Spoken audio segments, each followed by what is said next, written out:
Sa matag higayon nga mosulod ang mga estudyante sa opisina ni Odette Loseo, usa ka designate guidance officer sa usa ka pampublikong tunghaan sa dakbayan sa Subo, dili lamang mga kabalaka sa eskwelahan ang ilang gidala. Ilang gipaambit ang mga suliran sa pamilya, pagdaog-daog, kabalaka ug uban pang personal nga mga hagit. Apan bisan siya ang usa sa mga unang giduulan sa mga estudyante sa panahon silang mga suliran, miangkon si Loseo nga dili siya ang angay duulon sa mga estudyante alang sa pagpangayo og giya tungod kay dili siya lisensyadong guidance counselor. And I am the guidance designated by the principal because in the elementary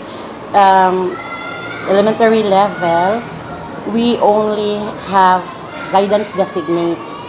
There are no guidance counselors that are assigned in the elementary level. Unsa may kalahian sa pagpatuman sa mga magtutudlo nga igo lang gitugyanan sa buluhaton isip guidance counselor kumpara sa mga lisensyadong guidance counselor? Muduol pa ba gihapon ang mga estudyante nila?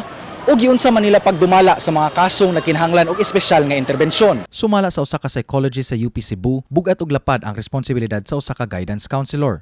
Apan, ang ilang papel ug mga pamaagi sa pagtabang nagdepende gihapon sa matag kaso nga ilang gidumala. Kanang amo na nang kuana mo meeting na gyud ang tanang teachers ang mga principal since I am having a full load 360 minutes 8 subjects. So, maana namang principal nga dili na makaya ni Ma'am Odette. So, kamo nga naamo sa naamang gyud mo advisor man mo, kamoy solve sa mga conflicts sa classroom. Ang kahimtang ni Loseo nagpakita sa mas dakong hagit nga yatubang karon sa mga pampublikong tunghaan sa dakbayan sa Sugbo. Sumala ni Konsehal Paul Labra, 7 ka lisensyadong guidance counselors ang karon nagserbisyo sa gibanaban ng 70 ka pampublikong tunghaan sa syudad. Sumala niya, tungod sa kakulang sa mga lisensyadong guidance counselors, ang ubang eskwelahan nagsalig na lamang sa mga magtutudlo aron motuman sa mong katungdanan. Gani, gipasabot ni Loseo nga bisan pa man og siya ang gitudlo nga designate guidance, aduna gihapon siya mga responsibilidad isip magtutudlo. Matud niya, aduna siya mga klase matag buntag, maong sa hapon na lamang siya makagahin og panahon sa pag-atubang sa mga kabalaka o concern sa mga estudyante. Reasonable raman na siya nga ang teacher mismo ang mo-try og mediate, right? Especially if ginagmay lang siya. Pero if ever nga dako-dako na siya nga concern, labi na if recurrent ang behavior or dangerous ang behavior, dira na mosulod ang uban nga mga personnel sa school, right? So for example, if bugat-bugat yun siya nga case, then maybe there needs to be conversation with parents and maybe there has to be like a background check kung sa may nahitabo dahil sa balay. And then afterwards, kung humanaog ka ng storya with different sources, what gets to happen ideally is mag-sessions dayon. Gani, gipasabot usab ni Macedo ang importansya sa papel sa mga guidance counselor sa mga tungaan. Ilabi na karong panahona nga nakadaghan ang mga insidente sa violence nga gikalambigitan sa mga estudyante. For how many years I am in the guidance office?